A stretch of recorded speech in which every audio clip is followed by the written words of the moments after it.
quiero comenzar esta noche haciéndole una pregunta, sobre todo a los que ya somos mayores. ¿Recuerda cuando sus padres le corregían? Yo recuerdo que mi papá nos pegaba y decía: es por tu bien. Acá en Suchiapa había un hermano que cuando iba a corregir a sus hijos les decía: hijo, te voy a tener que ayudar. Hoy quiero hablarles de el castigo. El castigo. Creo que todos necesitamos que a veces se nos castigue por algo que no hicimos bien. A nadie nos gusta, por supuesto. A nadie nos gusta la corrección. Vamos a leer Proverbios capítulo 3, verso 11. Póngase de pie para que lo leamos juntos y oremos que Dios hable a nuestro corazón. Dice la palabra de Dios: no menosprecies, hijo mío, el castigo de Jehová, ni te fatigues de su corrección. Podemos leer juntos, hermanos, todos fuerte. Dice: no menosprecies, hijo mío, el castigo de Jehová, ni te fatigues de su corrección. Padre, has escuchado con atención las alabanzas que tu pueblo en esta noche hemos cantado a ti. Ahora te pedimos, te rogamos, Señor, que hables a nuestro corazón. Necesitamos este consejo en nuestra vida. Tú eres nuestro Padre y tenemos tanto anhelo de que nos consideres realmente tus hijos, como nosotros te consideramos nuestro Padre. Y dice tu palabra que el Padre que ama a sus hijos los corrige. Háblanos pues en esta noche, te lo ruego en el nombre de Jesús. Amén, amén. Una de las formas como aprendemos en esta vida es por medio de la recompensa de nuestras acciones, y sobre todo cuando nuestras acciones no son buenas, merecemos un castigo. Dije que a nadie nos gusta que nos corrijan, que nos castiguen, pero ha sido necesario. Recuerdo a mi padre, desde tierna edad mi madre nos corregían. Y es que, como dice en Hebreos capítulo 12, el versículo 9, dice: por otra parte tuvimos a nuestros padres terrenales que nos disciplinaban y los venerábamos. Nuestros padres terrenales nos disciplinaban y no por eso decíamos: tengo odio hacia mis padres. ¿Por qué no obedeceremos mucho mejor al Padre de los Espíritus y viviremos? La Biblia es precisa cuando dice que Dios castiga. Es un Padre amoroso. Es un Padre que de veras nos ama, pero que tiene que castigarnos, como dice en Deuteronomio 8:5. Reconoce a sí mismo en tu corazón que como castiga el hombre a su hijo, así Jehová tu Dios te castiga. Hoy en día la enseñanza de los psicólogos y de los que estudian no sé cuántas cosas dicen que la violencia genera violencia y que a los hijos no hay que corregirlo. Estoy dando unos estudios, consejos a los de padres para padres, y en un domingo próximo ustedes van a estar escuchando algunos textos, cómo nos habla que Dios, así como los padres tenemos que corregir a nuestros hijos. Si consideramos a Dios nuestro Padre, Él tiene que corregirnos. Proverbios 3:12 también dice: porque Jehová al que ama castiga, como el padre al hijo a quien quiere. Algunos dicen: yo amo mucho a mis hijos, por eso no los castigo. No, no los ama, porque el padre que ama a sus hijos tiene que corregirlos. Yo voy a hablarles en esta noche de una de las experiencias en la vida del rey David. El rey David hizo algo que disgustó a Dios, algo que enojó a Dios, y entonces Dios tuvo que castigarlo. Vamos a analizarlo y va a ver que hay una enseñanza muy interesante aquí. Primero, nos preguntamos: ¿fue Dios o fue Satanás? ¿Cómo se confunde el cristiano muchas veces en este tipo de asuntos? Es que Dios me dijo. ¿Fue Dios o fue Satanás?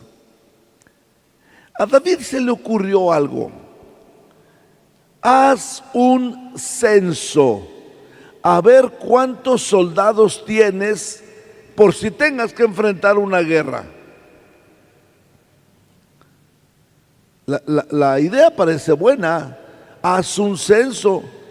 Pero vamos a ver, segundo de Samuel 24:1 dice: volvió a encenderse la ira de Jehová contra Israel, e incitó a David contra ellos a que dijese: ve, haz un censo de Israel y de Judá. A ver, ve el texto con detenimiento. Volvió a encenderse la ira ¿de quién?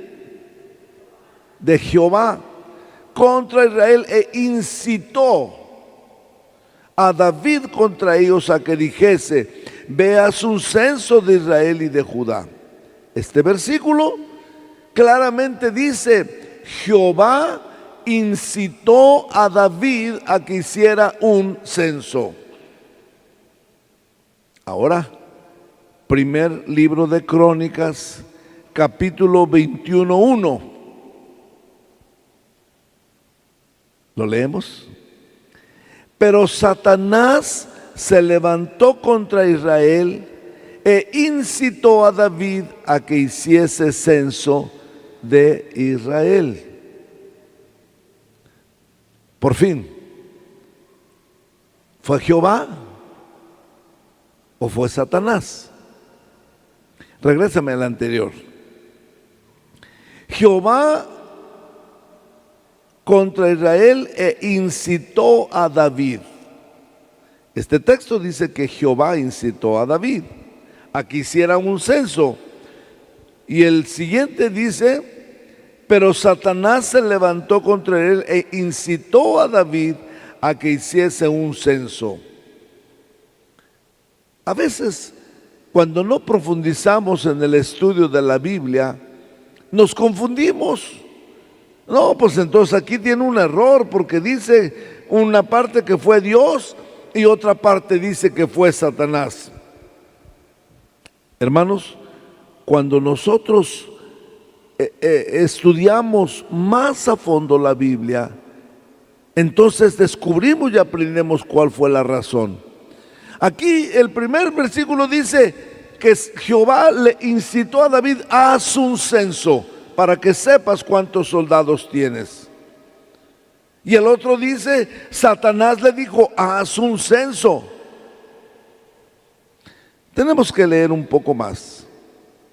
Cuando el hombre no toma en cuenta a Dios, ¿sabe lo que hace Dios? Lo deja a sus propios razonamientos. Dice Romanos 1:21,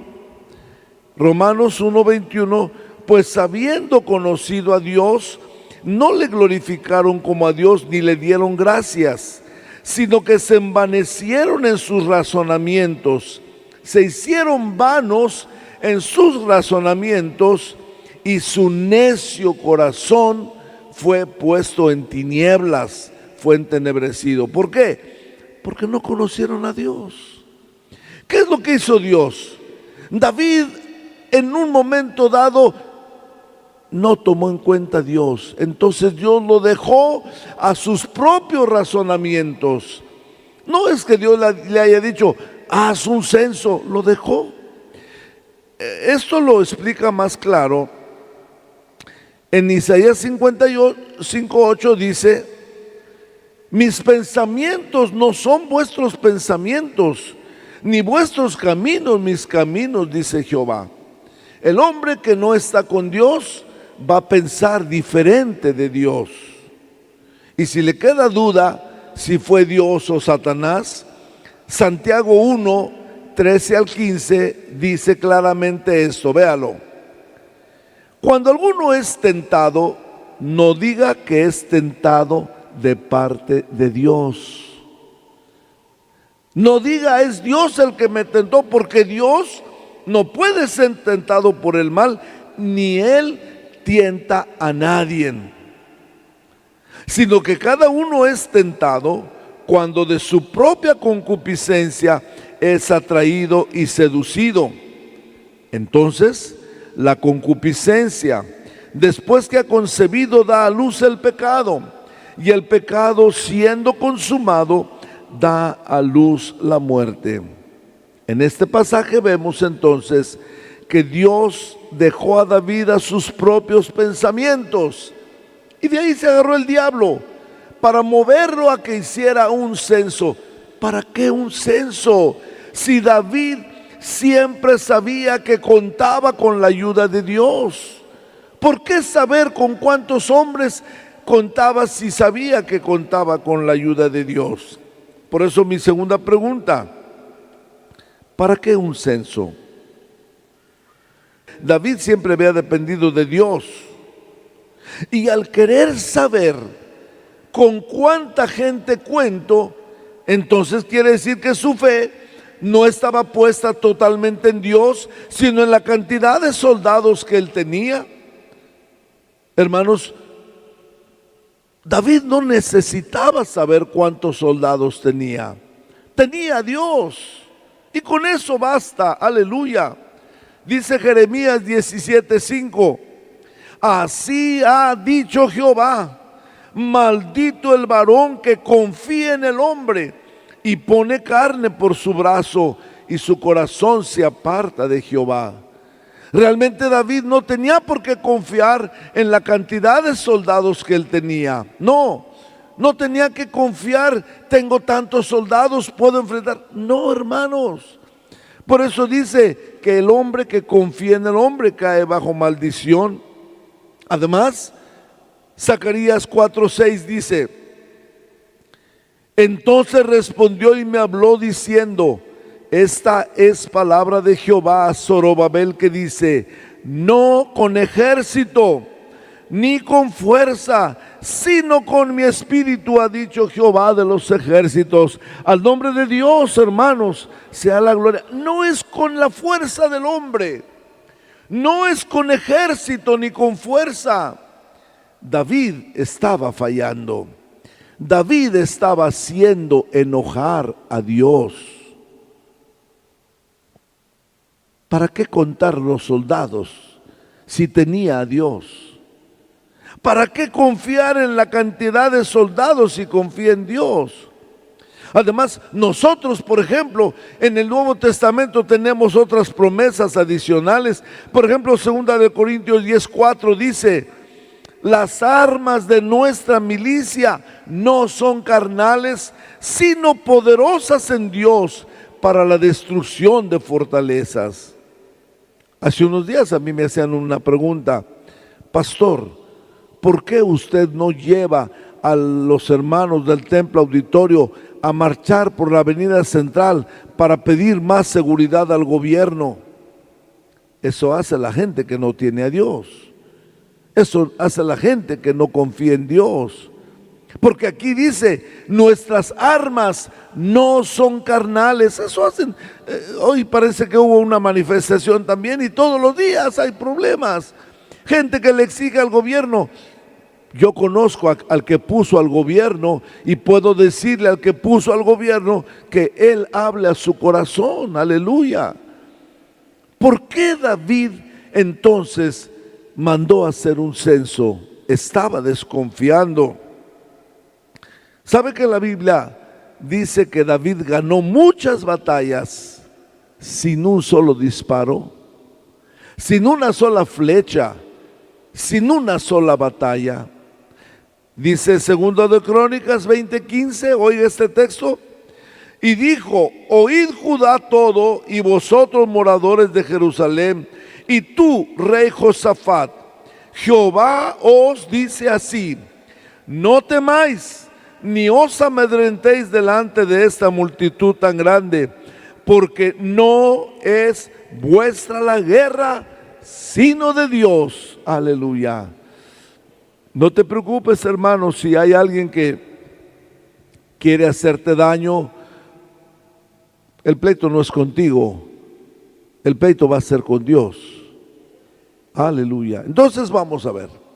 Primero, David empezó a desconfiar. Segundo, mandó a hacer un censo. ¿Para qué? Dice: yo quiero saber cuántos soldados tenga. Si no necesitaba saber cuántos soldados tenía. ¿Cuál fue el resultado de ese censo? Número 3. ¿Cuál fue el resultado del censo?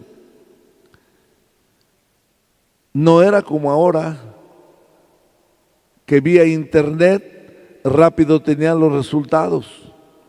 La Biblia dice que pasaron 9 meses y 20 días que el general del ejército anduvo recorriendo ciudad por ciudad y ir anotando cuántos soldados hay dispuestos a la guerra. Después de 9 meses y 20 días le trajeron el resultado: 1,300,000 personas. Cuando el general le dice: rey, ya traje el censo. Y la verdad es que no hacía falta, pero usted me mandó y ya traje el censo. ¿Cuántos son? Usted cuenta con 1,300,000 soldados. Y cuando David escucha el reporte, como que en su corazón y en su mente empieza a hacer la comparación. Por un lado tengo a Dios, ahora sé que tengo 1,300,000 soldados. Entonces le vino, como decimos aquí en México, le cayó el 20. Le cayó el 20. A ver, ¿qué dice el texto ahora sí? Después que David hubo censado al pueblo, le pesó en su corazón. Y dijo David a Jehová: yo he pecado gravemente por haber hecho esto. Mas ahora, oh Jehová, te ruego que quites el pecado de tu siervo, porque yo he hecho muy neciamente. Me imagino a David escuchando el reporte: rey, 1,300,000, gracias, te puedes retirar. Y entonces empieza en su corazón: ¿qué hice? ¿Qué hice? ¿Cómo querer saber cuánta gente me podía apoyar? No era necesario esto. Y le dice a Dios: Dios, cometí pecado. Te ruego que me quites este pecado, porque hice neciamente, dice el texto. A ver, te ruego que quites el pecado de tu siervo, porque yo he hecho muy neciamente. Yo he pecado gravemente, reconozco mi pecado, hice mal, quita mi pecado, porque pues la verdad, te fallé, Dios. Ahora, yo comencé diciendo el mensaje en esta noche, que nuestras acciones tienen recompensa. Si hacemos bien, nos va a ir bien, Pero si hacemos mal, merecemos un castigo. Y en este caso, cuando David reconoce ante Dios, Dios, yo he pecado, hice algo neciamente, le dice Dios, David, te tengo que castigar, te tengo que corregir. No sé si a alguno de ustedes le pasó esto, pero cuando yo era niño y hacía algo mal, mi papá me decía, bueno, él no decía te voy a pegar. En casa teníamos un cuarto donde hospedábamos a hermanos que llegaban de visita. Y solo decía, ve al cuarto de visitas. Esa palabrita era para temblar. Esa palabrita era para angustiarse. Andrés, ve al cuarto de visitas. Ya sabíamos que nos iba a pegar. Sabíamos. Y luego nos hacía una pregunta. ¿Quién te va a pegar? ¿Quién te va a castigar? Tú no. Mira lo que dice la Biblia. Tu maldad te castigará. Por haber hecho lo malo, vas a recibir un castigo. En este caso, cuando David reconoce su castigo, punto número 4, Dios se presenta y le dice, escoge tu castigo. David, tengo que corregirte. ¿Con qué te gustaría que yo te castigue? ¿Te parece con el cinturón? ¿Te parece con la chancla? ¿O te parece con una vara? ¿Algún padre le dice eso a sus hijos? Casi no. Ya llenos de adrenalina y de violencia empiezan a jalarle las orejas al muchacho y le empiezan a golpear. Dios es tan pacífico que propone a David. A ver, vamos a leerlo. Versículos 12 y 13. Le dice Dios al profeta, ve y di a David, así ha dicho Jehová, 3 cosas te ofrezco. Órale, tú vas a escoger una de ellas para que yo haga. Ahora, yo le puse el número al siguiente versículo.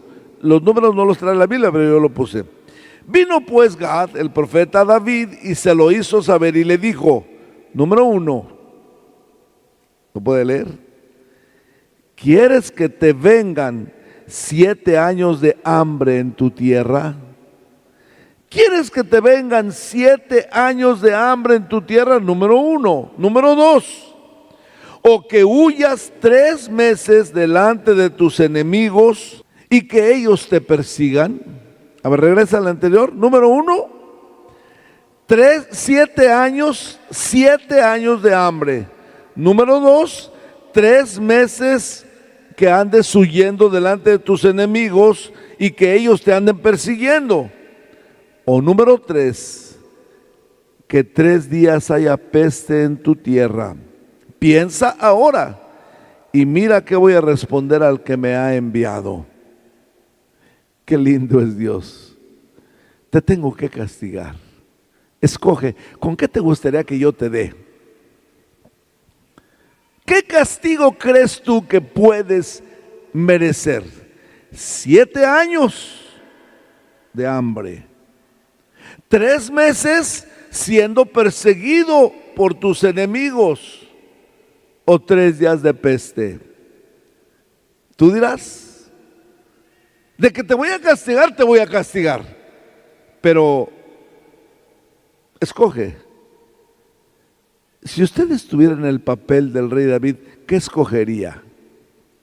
No, como que de Tin Marín, de Doping Web. No, aquí no va eso. ¿Qué escogió David? Cuando David escucha eso, no, pues sí, me tiene que dar Dios. Es que no sé qué me pasó, que mandé a hacer el censo. Ya te pedí perdón, Señor, sí, pero te tengo que corregir, te tengo que castigar. Escoge. 7 años de hambre, 3 meses andar huyendo de tus enemigos o 3 días de peste. A David se le hizo fácil la respuesta. Versículo 14.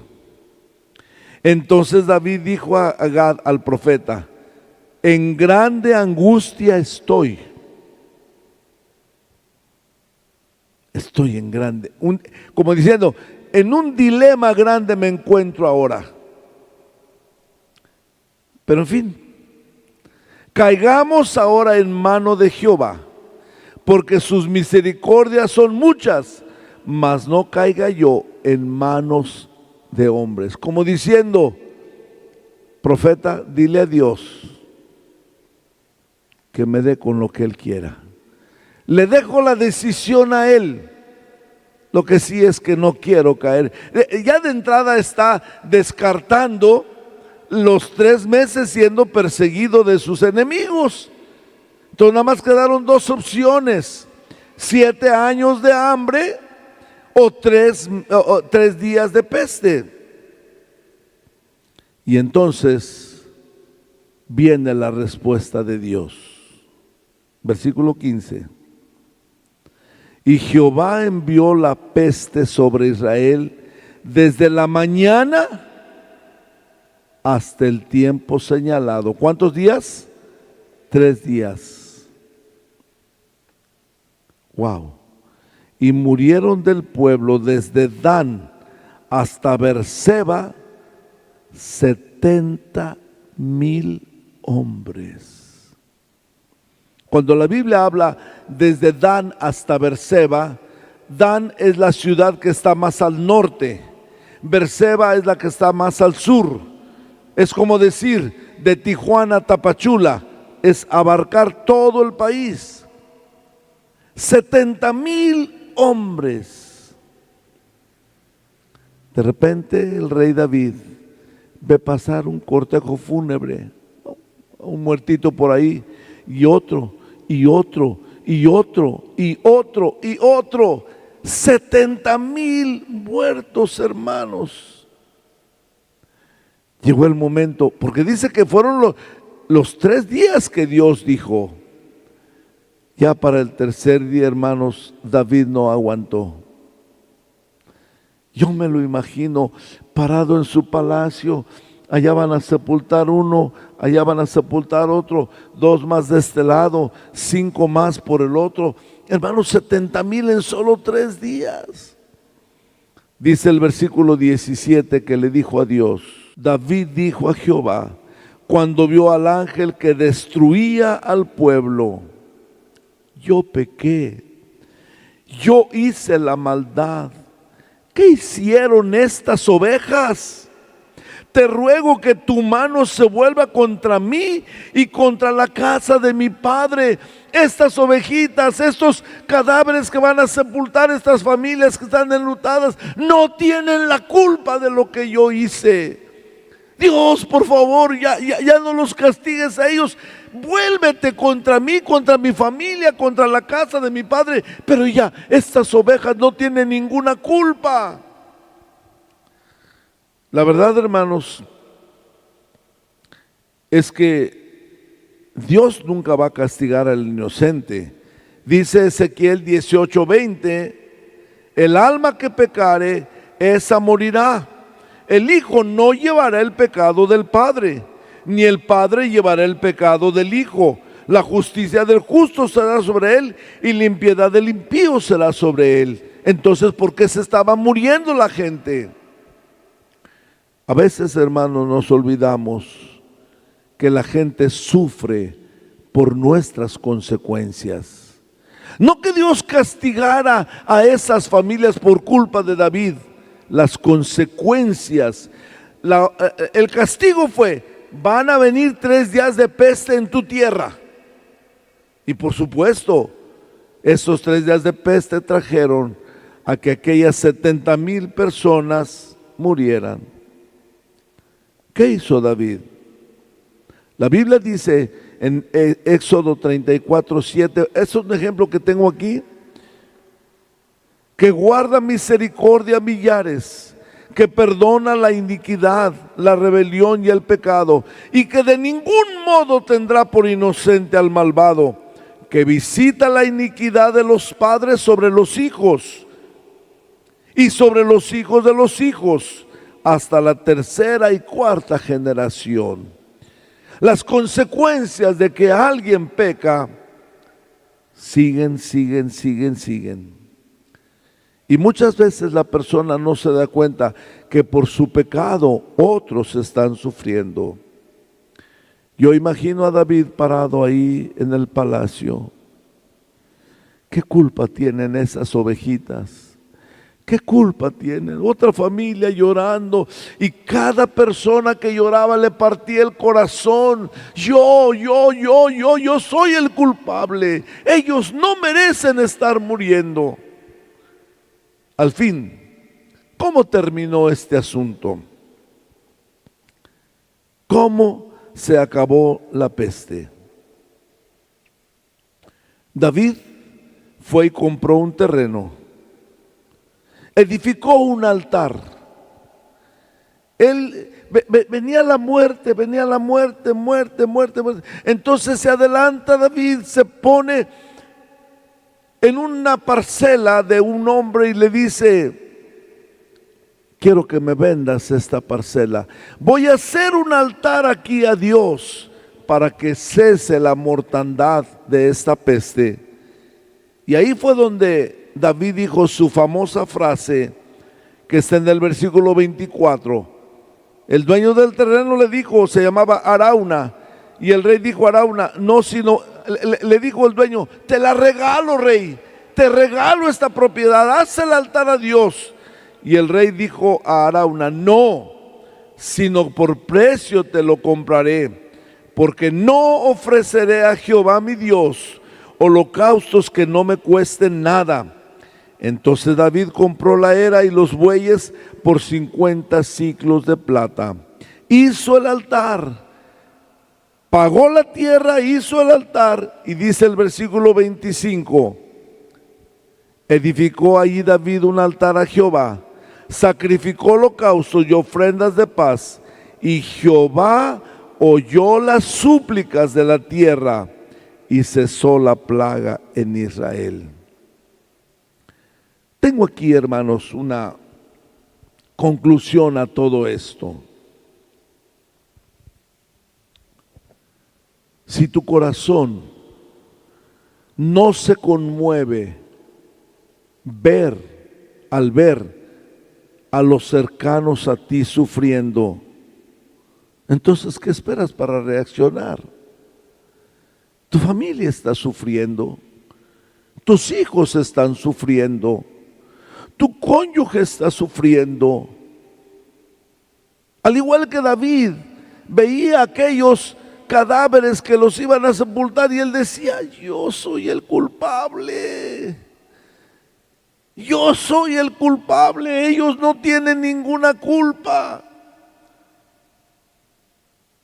Fíjense que en el Antiguo Testamento, cuando Faraón se puso bien duro para dejar salir al pueblo, no quería dejar salir al pueblo, sus siervos, dice en Éxodo 17, fueron a hablar con él. Los siervos de Faraón le dijeron: ¿hasta cuándo será este hombre un lazo para nosotros? Deja ir a esos hombres para que sirvan a Jehová su Dios. ¿Acaso no sabes que Egipto ya está destruido? ¿No te das cuenta de lo que está pasando a tu alrededor? ¿No te das cuenta de que Egipto ya es un desastre? Reacciona, por favor. Me imagino que esos siervos, a costa de su vida, le hablaron fuerte al rey. ¿No te das cuenta que Egipto ya está destruido? Por favor, reacciona, déjalos ya que se vayan para que tengamos paz. ¿No te das cuenta que tu economía ya anda mal? ¿No te das cuenta que tus hijos ya no sonríen? ¿No te das cuenta que tu matrimonio no está como antes? ¿No te das cuenta que en tu trabajo las cosas no han salido bien? ¿No te das cuenta que las cosas a tu alrededor, Dios y tú sabes realmente en tu corazón por qué están pasando las cosas? Tan fácil es decir, pues yo no sé por qué Dios permite eso. Sí lo sabes, sí lo sabes. Algo no anda bien, algo no anda bien. Toda acción merece un castigo, toda acción mala merece un castigo.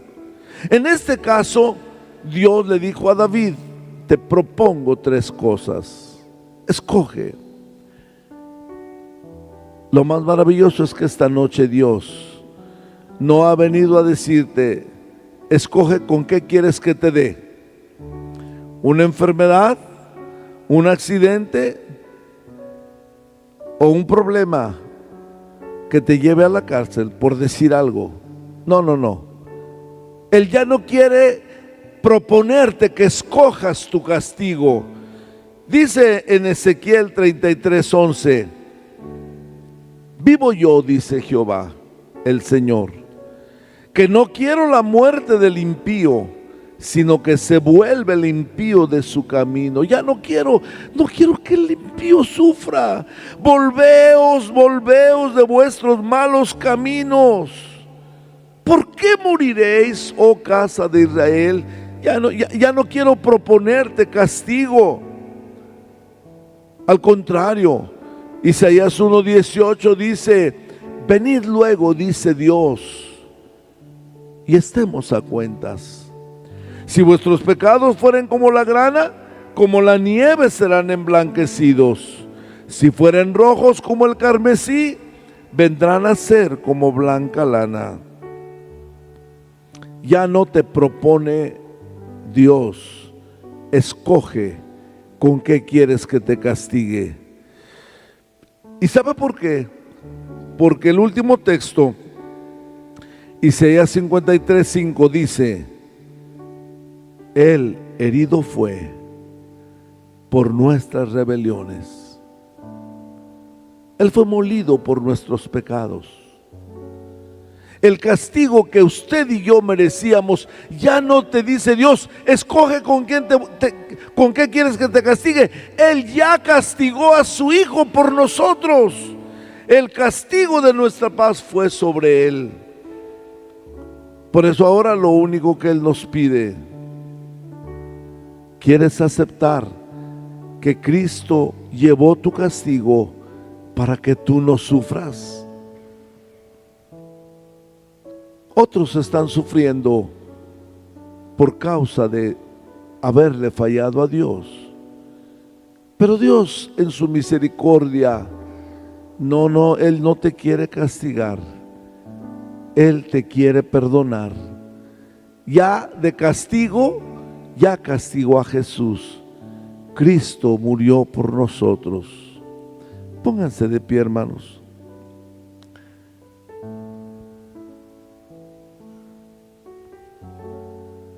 Él murió por nosotros.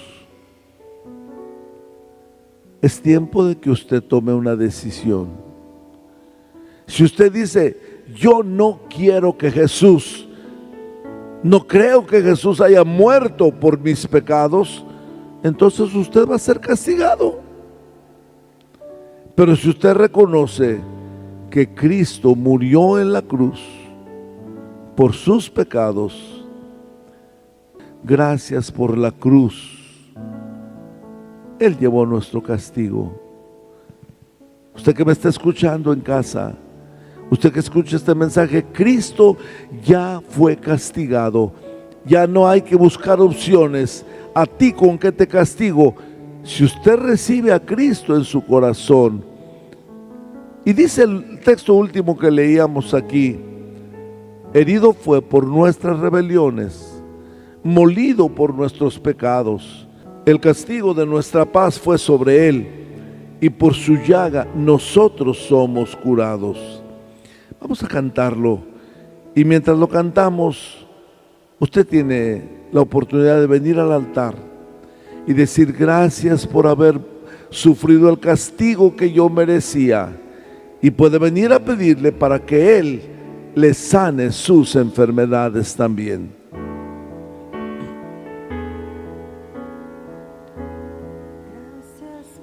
La cruz, oh Dios, el precio que pagaste es por mí, llevando mi pecado allí, sublime amor, tu gracia me salvó. Tu amor, oh Dios, tus manos clavadas por mí. Oh Señor, conozco hoy tu abrazo y tu perdón. Digno es el Señor, en su trono está, coronado en majestad, y reinas con poder, Altísimo Señor, Jesús, Hijo de Dios, el amado del cielo en la cruz murió. Digno es el Señor. Puede doblar sus rodillas también e ir al Señor en oración. Dios, tú ya no necesitas proponernos con qué quieres que te castigue. Ya no. Porque Cristo ya fue castigado por nosotros. Tú nos das el perdón tan solo con aceptar que Cristo murió por nosotros. Gracias. ¿Por qué van a sufrir otros por nuestra conducta? ¿Por qué van a sufrir otros por nuestra rebelión? Perdónanos, Señor. Reconocemos que Cristo murió por nosotros, mas Él herido fue por nuestras rebeliones, molido por nuestros pecados. El castigo de nuestra paz fue sobre Él. Y qué bueno que además, como una bendición tenemos, por sus llagas nosotros somos curados.